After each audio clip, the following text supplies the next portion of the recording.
It's not fair. Look at them. They have vineyards, they have Castel, they have all the fields. And in order to go, I have to climb and I have to go down. It's not fair. He gave me some water.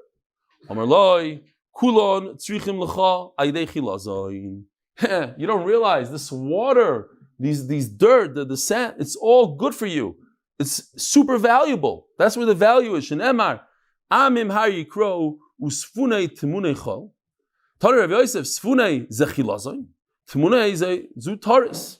So first, let me just show you what taris is real quickly.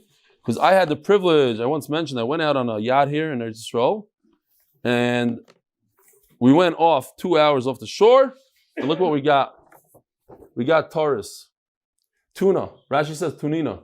Right here in Israel. Dagim tuna. That's right, dagim tuna.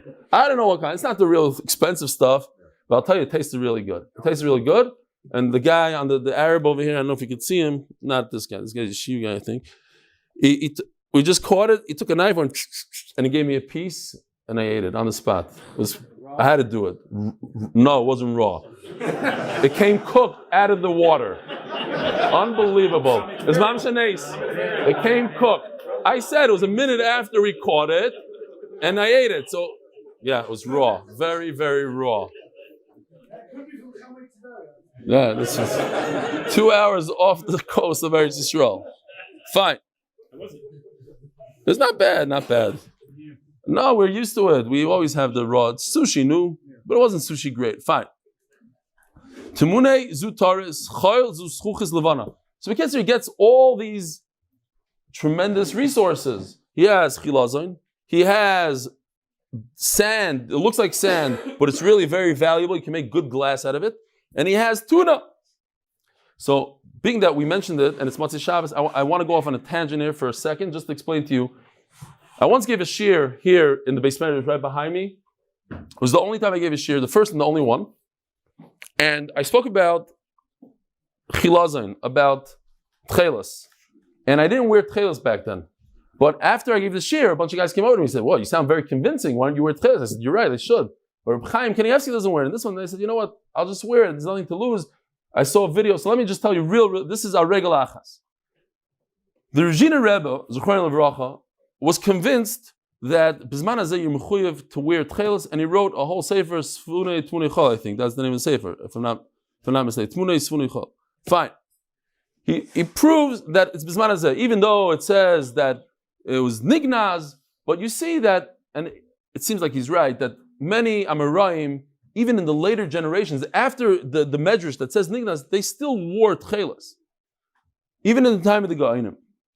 So he went out on a thing to find Techeiles. Unfortunately, I think it's unfortunately, he found something that doesn't really match any of the criteria. This is what he found. It's called a cuttlefish. And he decided this is Techeiles. But the blood wasn't coming out blue. There's no blue in it at all, zero. So he started adding chemicals to it, and all of a sudden he had blue blood. But what happened was that the G'daylim came out against it tremendously. They said it's impossible, It doesn't match. A Chilazon really means a snail. It says that it comes out every 70 years. You could catch this, no problem. You just take a thing, you just grab it. It's just a regular fish. It doesn't have any of the simon. Don't ask. It was a disaster. In fact, when they took his chemicals that he added to the blood, they added it to a cow's blood, and it also turned blue. So I believe personally that because he went through that whole thing and he really got the G'daylim upset, that the Techeiles Bizman Hazeh has a big problem. Everybody, look, the Regina made a mistake. There are some Reginas till today. We have the guy from the mattress store. He's a anacle of the Regina. He wears the Regina Techeiles. Very few people. I think Breslov, no? Right? Yeah. Breslov also. Okay, fine. He's not happy with me now. Okay, fine. I'm not going in. I'm just saying what I know. I'm going to get it now after share from Reb Ariyad. Okay, fine. There's this, what's the name of this Chilazon today? Anybody? What? Mirus trunculus. Mirus trunculus, here's this. This is one of the things. And I did a little. So now the problem is that it says in the Gemara somewhere that it has its shape of a fish. So I did one of these just to show that maybe, where was it? Something like this. I don't know. Here, maybe it looks like a shape of a fish. If you look at this, could you see the red? Not on the screen. Okay, fine. Oh, here. I see it now. Fine. That's not the point. One of the things that convinced me tremendously, yeah. He's saying very good. If you put it on my face, I also look like a fish. Okay. That's not what he said. He said if you put this on a cow, it's going to look. Okay. I got it. Something very, very, very interesting that I thought was interesting. I never looked into it. I couldn't really find it online, but this is what the guy claims. The Gemara says that it's almost impossible to differentiate between Kali Elon, which is, I'm not going to show you the end. Kali Elon is a tree, and Techeiles.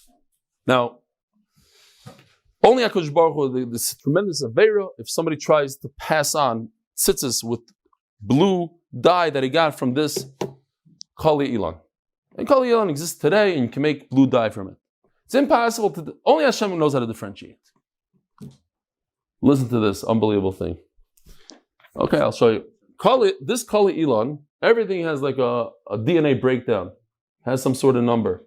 This Kali Elon, its number is C16H10N2O2. That is the DNA. And when you take the truncus worth, the chemical makeup is identical and that makes a lot of sense. That's why it's very hard to differentiate. And also, they found by Haifa on the shore where they used to manufacture it, millions and millions, the size of a football field, raya after raya after raya, that it's very hard to disprove. And Reb Chaim Kanievsky said, I have it on video, he said, listen, don't wear it. So the guy nudged him, and finally said, listen, if you really believe it, you're mechuyev to wear it. You're mechuyev. So my cheshbon was that worst comes to worst, you could be mekayim a mitzvah d'oraisa. It's a mitzvah d'oraisa to wear Techeiles. And there's hardly, I don't know if there's even one svara against, like an isser to wear it. Maybe a half a Rebbe Yashiv, and even that it was a little off. Okay, so that's why I wear it. On the subject that maybe, there's a lot of G'daylim, like Rebbe Belsky, there's other, what's the Reb Zalman Nechemia? Goldberg, he used to wear it, Rebbe Belsky used to wear it, and people wear Betzina. Okay, that's the drasha. We go weiter. Because it's the covered, what do you call it? Okay. But says the Gemara, if somebody's going to come with a tractor and grab a bunch of dirt and they're going to make his own glass, they're not going to pay me. They're going to go into my ocean, they're not going to pay me. They could just walk up and take the Chilazon. And the Chilazon, you have to scuba dive to get it, so that's why they say it only comes up every 70 years. Okay. Omar loy, sham yizbechu zivchei tzedek. Simen ze yelecha.